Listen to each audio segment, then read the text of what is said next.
All right. Alexa off. Alexa's running my life, guys. We're talking about healthcare today and federal spending, and there's a lot of projections about increased federal spending over the next few years. We have generations getting older. We have already increased federal spending if we look back over the past few years. And of course, as you know, we can see exactly what the trends are by looking at what the government is awarding. So we don't have to guess. We can actually look at the numbers and know exactly what's going on. And that's what we're going to do today. So today, what we have is something that we put into our new roadmap generator, which is through GovClose, the GovClose certification program you may have heard of. That's what I run, where we train sales executives, companies, how to sell to the government and how to generate revenue. And there's three main ways to generate revenue with government contracting. You can have a business that sells to the government. You can get a high-paying sales executive job. They're some of the highest paying sales jobs that there are. And the reason that they're so high paying is because it's difficult to sell to the government, right? It takes a long time. It's not the easy button. The other thing about selling to the government is that very few people know how to do it. So if you understand how to sell to the government, whether for your business, for your career, or as a consultant, and there are many consultants out there helping companies in this space, it can be very lucrative. The U.S. government's the single biggest purchaser of goods and services in the world, yet less than 0.5% of small businesses actually sell to the U.S. government, which is crazy, right? So all of this spending, but very, very few businesses selling to the government. And the number of businesses selling to the federal government is actually going down, right? So each year, the government's spending more, fewer small businesses are selling to the government, but small businesses are required, or I should say the government's required, to award a certain percentage of contracts to small businesses. So again, the amount of spending is going up each year, including for small businesses. Just fewer people know how to capitalize on this. And so that's really one of the main reasons that we do these live sessions, why we have our certification program. I'm Rick Howard, by the way, former government acquisitions officer. And so whether you are watching right now on YouTube, you may be watching on LinkedIn, or I don't know, we're streaming on 4 or 5 other platforms. Thanks for showing up here today. Now, there's a couple of areas I wanted to touch on. One of them, obviously, we're going to go over healthcare and federal spending in some very select areas. We have some codes that we're going to look at, but just through the research that we've done, we uncover, as we often do. And hey, guys, we got Theodore on. We got Hair by the Tiger is on here. Theodore's in our GovClose certification program. Graduated. Thank you. So we got some regulars coming on here today. I didn't send an email out either on this one. So thanks for tuning in here, guys. And if there's anything, as I'm going through our presentations today, that you want to see, if there are, questions that you have that come up as we're going through this, just let me know, and, I'll answer them as I can. Going through government contracting data, we have to be careful because there are a lot of, I guess you could say there are a lot of conclusions that you could come to that are false if you're not paying attention, right? So that's why we try to be as precise as we can when we're looking at government contracting data. And when we're coming up with a strategy for a company, we can come to a conclusion based on the data at large, and it could be the wrong conclusion for your company. So for instance, if we just look at the data and say, hey, look, the Army is the top spender in this category, and we start focusing on the Army, you might have a woman-owned small business, and we might actually see that even though they spend less in the Department of Energy, that is the place that your company will actually have the best shot, maybe lowest competition. Maybe they just, they award a certain percentage to women-owned small businesses there. So there's a lot that we can actually there's a lot that we can actually figure out by looking at this precisely and with the right information. So first thing that I want to look at here is, as I was just going through healthcare spending, a lot of opportunities popping up for home oxygen services, right? So and I kept seeing it. So whenever I see something like this is, and I'm going to share my screen here with you guys also, if I can present it here. Let's see here. Yeah, whenever I see the same thing popping up over and over again, that tells me that there's a trend or there's a possible opportunity, right? So, and that's kind of what I'm seeing here. So first thing we're going to do is just look at this little niche and see, hey, is it something that makes sense? And it'll also give you, even if you're not interested in home care, health services, or health spending from the U.S. government, this can give you an idea of how I look at the information and how people in our GovClose program analyze federal data and what kind of conclusions we can come to, how much you can make, et cetera. Okay, home oxygen services. So we put this in the, the GovClose calculator, and what we see here now is $409 million over the past, this is FY22, FY23, FY24 fiscal year federal spending on a very specific keyword search. So $409 million just on home oxygen services across 1,827 awards. Now, as we go through here, we see that's a 3-year market. And this is a very, very, very small niche within healthcare. Okay, we'll go and take a look at a much broader swath of this afterwards. But we can see here from 22 to 23, looking at the spending each year, we can look at top offices. So a lot of offices in the VA spending in this area, and that makes sense, right? Because we have a lot of disabled vets that are being helped out. 4 peak months for spending: June, March, September, and October. So we also analyze spending patterns by time of year, right? So for instance, there are some, we just did a roadmap for a client that is more in a blue collar area.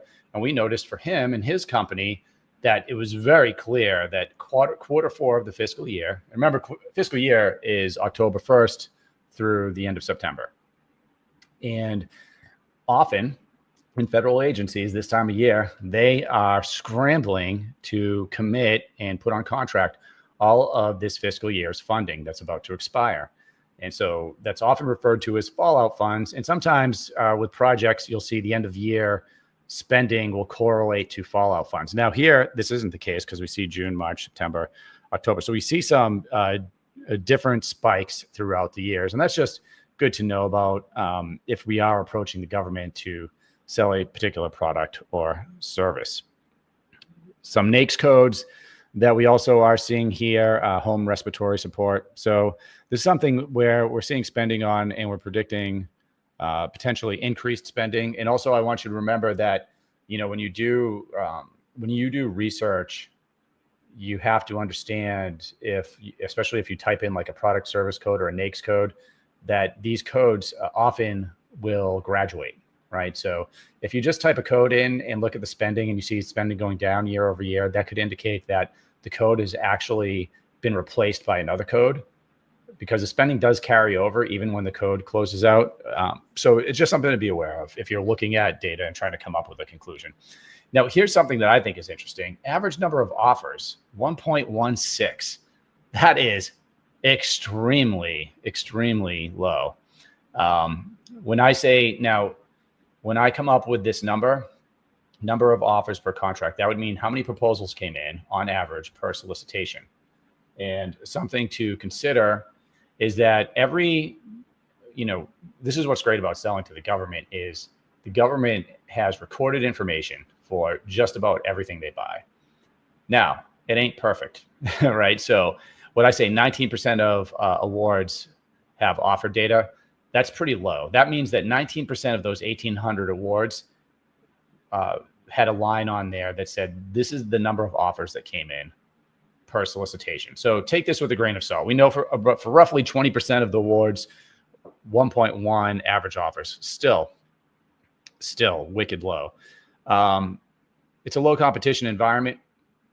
And there's a large not competed bucket, which makes me think that, I might have to do some more research there. If I was deep diving with a client, I'd want to know, is this because there aren't enough companies out there that are selling in this environment?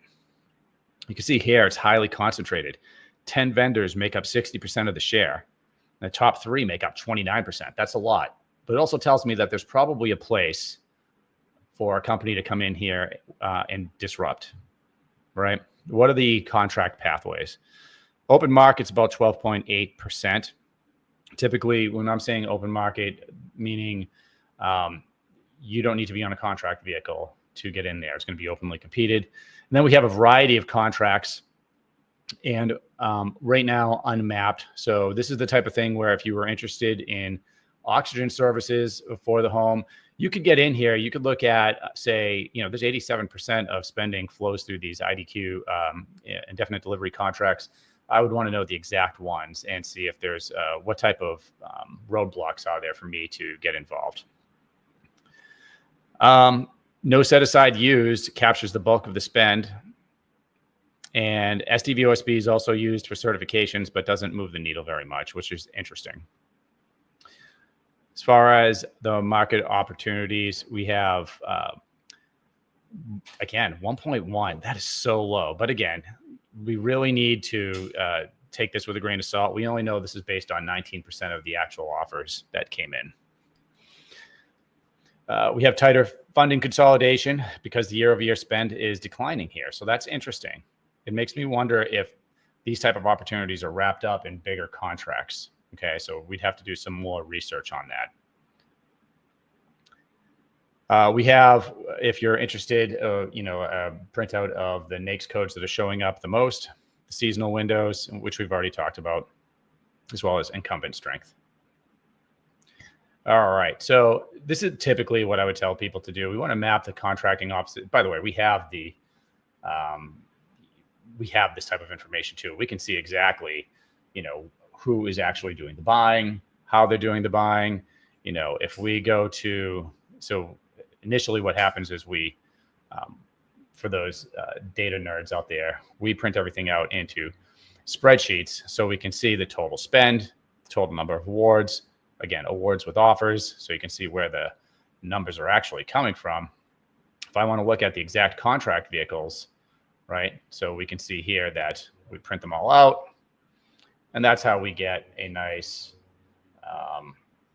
a nice presentation for you guys. Okay, so that's just a bit on oxygen services, just to give you an idea of some of the things we're seeing.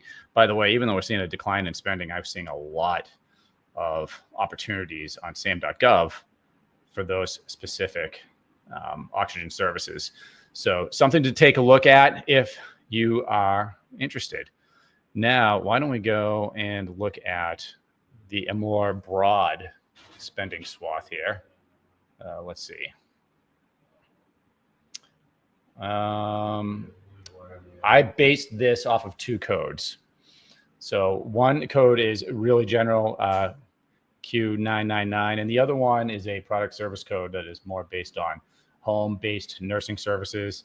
And because we just wanted to get a market pulse for a very specific swath of healthcare. So that's what we're going to be taking a look at here. Again, if you have any comments, you can throw them in the comments section.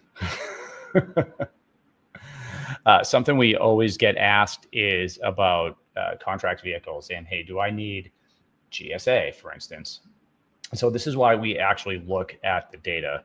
We want to know, because we can look at it and know, hey, is GSA, the contract GSA, used by companies that are selling, or sorry, by government offices? So government offices use GSA to put your product or service on contract? And that's what you really need to understand before you go spend the time and the money to get onto a contract like that. Same thing goes for any other type of contract vehicle. All right. So, all right, let's see what we can do here. All right. I'm going to go ahead and see if I can share my screen again with you guys. And we're going to take a look now, like I said, at a broader swath of spending. It'll come up here eventually. Here we go. All right. Okay, let's take a look.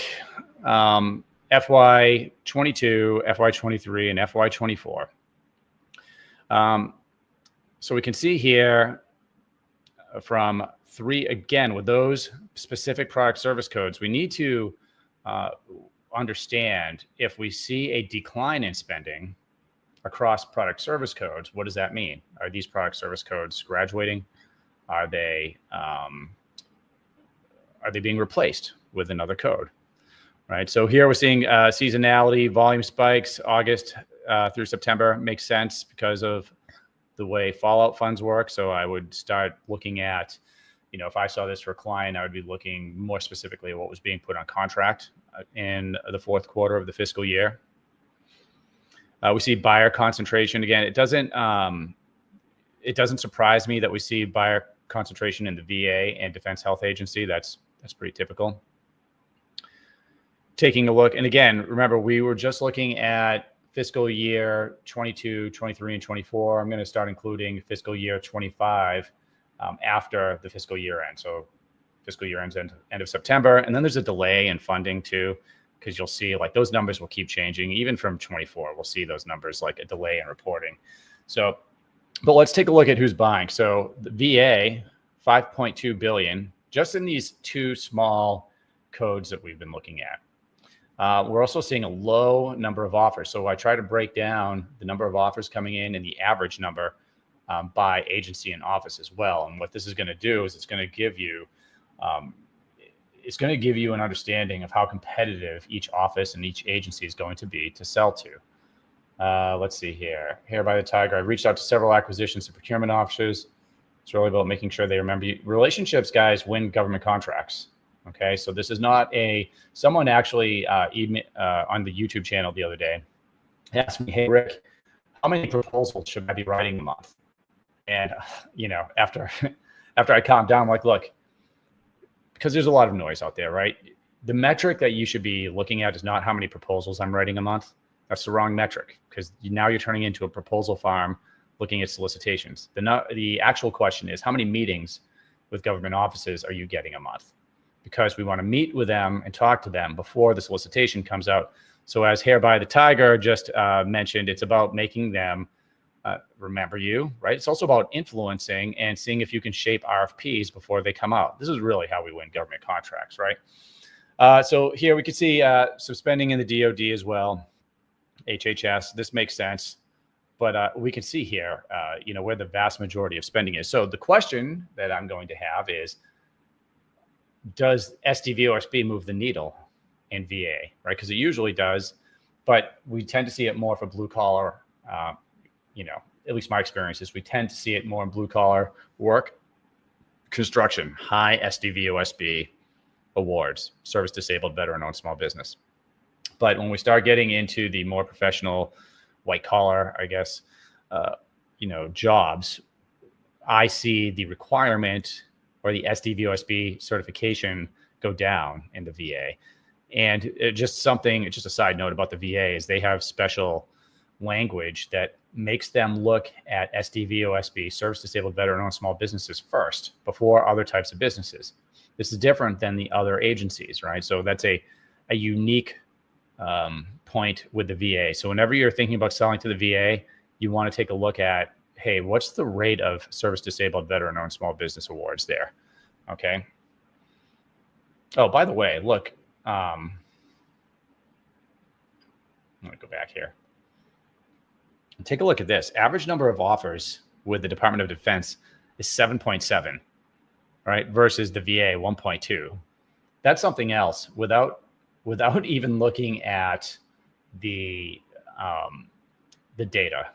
What I'm thinking is sole sources are affecting this number. So I'm thinking there's probably a lot of SDVOSB or non-related sole source contracts going on. We'll see. Department of Justice is actually low too, right? And then much more moderate, right, for Homeland Security, Health and Human Services, and the DoD. DoD's high. Just breaking it down by sub-agency, we can see federal prison system, HHS, Indian Health Services, FEMA, Department of the Air Force. That's, and actually, if we were, really looking at this, I would be breaking this down by office as well, right? Meaning for a client, if you're working with a client, or for your business, you want to get like this slide right here. You want to get really in depth. So, all right, let's take a look at it. VA Strategic Acquisition Center. Did you guys even know that was a thing, right? We can see exactly who's making these awards, right? 2.24 billion, offers 1.5. VA network contract. These are different contracting offices within the VA. So this is the level that you really want to get down to. So for instance, YouTube guy, I'm looking into medical staffing. Awesome. So this is the type of data that you want to know. You want to know the exact, because again, relationships, you have to get meetings. Relationships do move the needle. We have to know who we're selling to. So it's not good enough to just say, I'm selling to the government at all. It's not even good enough to just say, hey, I'm selling to the VA or the Department of Defense or the Air Force. You want to know the office, right? And the people in the office, right? Because that would be the next step. But we're not going to get into that in this one here. So just looking here, and we break it down by amount of spending, Defense Health Agency, DHA, high number of offers, SOCOM, CDC, Office of Acquisition Services, right? So we can see how specific we are actually getting here. Here's the HHS Program Support Center, Acquisitions Management Service.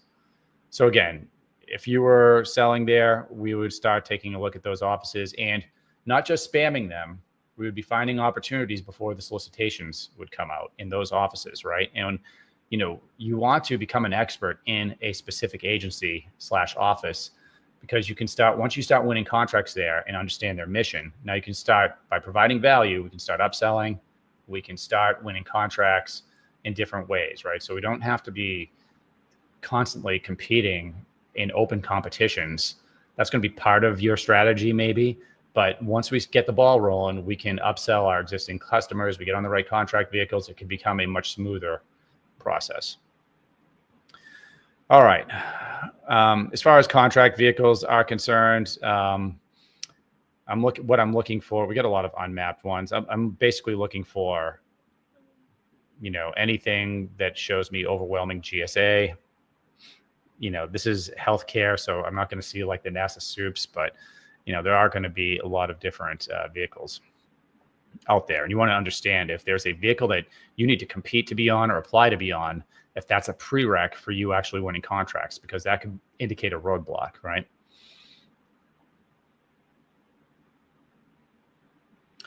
Not a lot. Look at these set-asides. STVOSB set aside plus sole source 55 million. 8A actually 137 million. And what this means is that they were set aside before the award. Okay. Yeah. And so again, with the VA and Department of Justice, low offer counts, the relationships are definitely going to move the needle there. And you want the government to know. So if you have something specific, like we just looked at oxygen services, right? If your offer is something really specific that a lot of other companies aren't providing, well, then you could potentially receive a sole source award. If you're on a contract vehicle that you compete to get on, you could start receiving delivery orders depending on how that's set up. Having a specific niche that is low competition, usually the harder it is, the more this is going to work out for you. But if it's difficult, it's a requirement, the government has spending there, we can move the needle in some cases. And that's another reason we take a look at this to see, hey, again, like for instance, the oxygen one, that requires some looking into, but I think there's something there. Let's see here. Odell, are there any medical science liaison positions within government contracts, serving as a liaison between clinical trials and doctors and educating on the latest therapeutic drugs? It's a good question. I need to know a little bit more about that. Like the word liaison, it sounds like you would be providing maybe research and training, right? So I don't know. That's worth looking into for sure. I don't think I'm sharing my screen anymore here, am I? All right, let's keep moving on. Okay, so just taking a look, some of the vendors that are in this area here, from Tri-West down to, we can see some of the bigs, but there are also some small businesses that are selling in this pool. In the VA, there's a lot of long-term care, dialysis, transport. By the way, I just talked to a company that provides transport services for veterans and that are going to medical appointments. So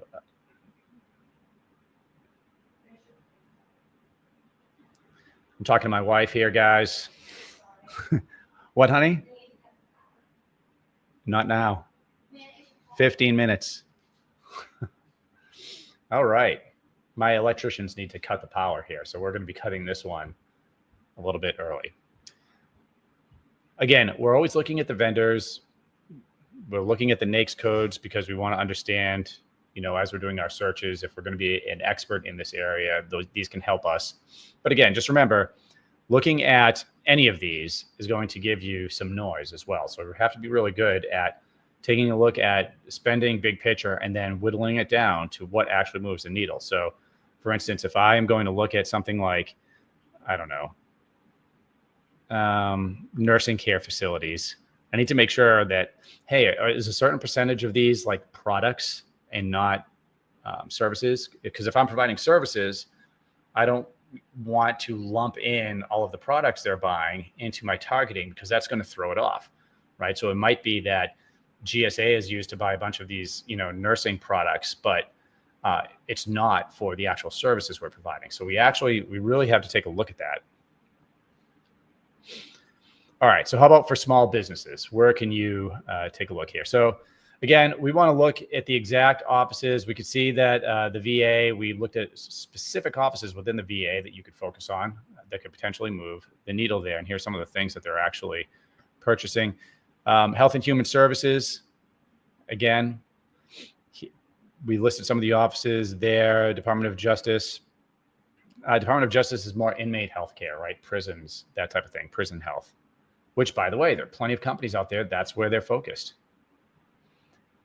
DHS and FEMA, you can see that that's more surge and contingency buying. And then Defense Health Agency, higher competition. But it's the, if you want to get in via subcontracting, it may be a good entry point for you. Okay, we did see a lot of agency-specific contracts, right? So we need to see if we need to on-ramp onto those contracts. That could be a roadblock. So that's something that we certainly need to know about. Odell, you already asked your question. Oh, I think you are answering Odell's question here by the tiger. The answer to that question is yes. Sweet.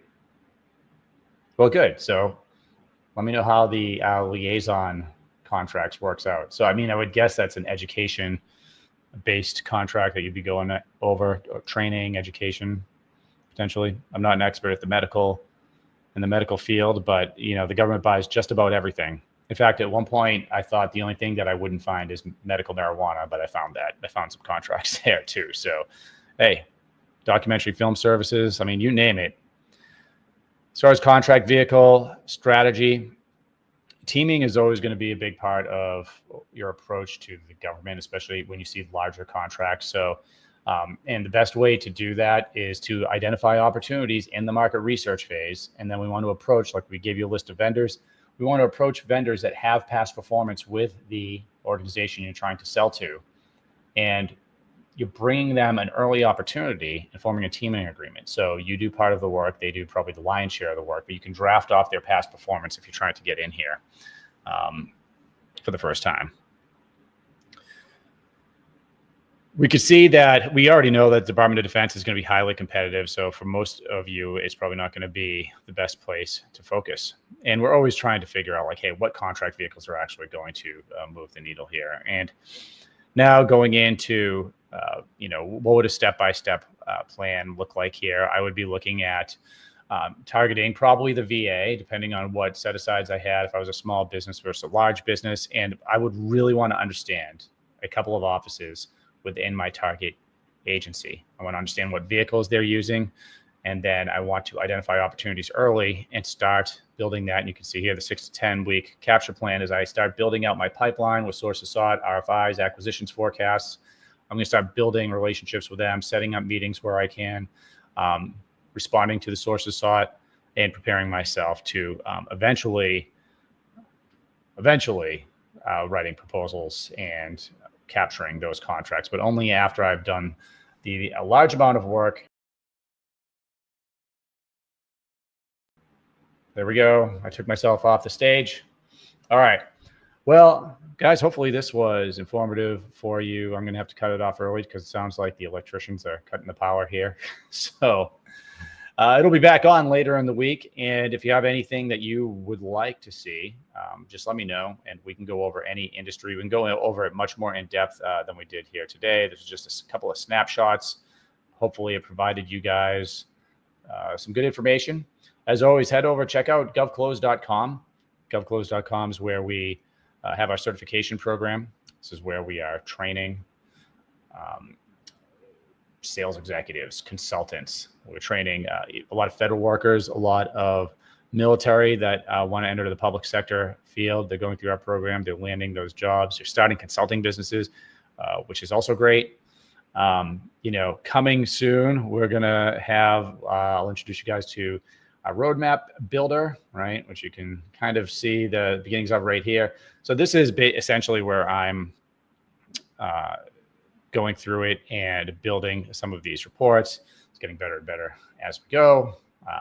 So that'll be in the next month or two that we will. All right. We'll see you guys in a few days. Cheers. After going through the course, I was able to land a client that pays me a monthly retainer to actually help them develop their business and go after these federal contracts. I was able to get a consulting gig with a software company that currently works with the intelligence community. Within 2 months, I have my first client. So the initial contract was for a 3-month contract for $4,000 a month. So 27 years old, you've never worked in government contracting, you've never worked as a consultant, and you just closed your first deal, is that correct? That's fair. And I've got a couple small projects on the side as well, so definitely something, probably my best investment I've made all year. A cold call landed a 9-figure government contract. Start a consulting business and a high salaried position as a account executive in public sales. So you're doing both of those things. I'm living the best of both worlds right now. So my name is Mike Knickerbocker. I am a naval officer that's getting ready to retire. Right now, I have 3 firm clients and 2 more perspectives. I'm able to provide value across different industries because the skill set that I learned through the course and was able to apply my own experience. GovClose came and it was a no-brainer. I wanted some secret sauce. This has allowed me to live in Germany. It's a little hazy today, but We can do that. you see? Oh yeah, dude, that's beautiful. The content, the training, it's invaluable. It's written. And Deb, what motivated you to join the GovClose certification program? Wow. Well, I think that wanting to work with a leader in the field, someone who understands government contracting on a deep basis and has the reputation, the experience working with you and your company was a natural. The students that graduate our program, they go on to start their own consulting firms, winning high dollar consulting clients. They go on to land high-paying salaried positions as account executives with companies that sell to the government. I'm so proud of the people that have gone through our program. And if you are considering either a job or a business, and by the way, some of our students are doing both, as I did. They're running a consulting business and they'll have an account executive job. It's transforming their lives. It's bringing true wealth to them and their families. Back to the video.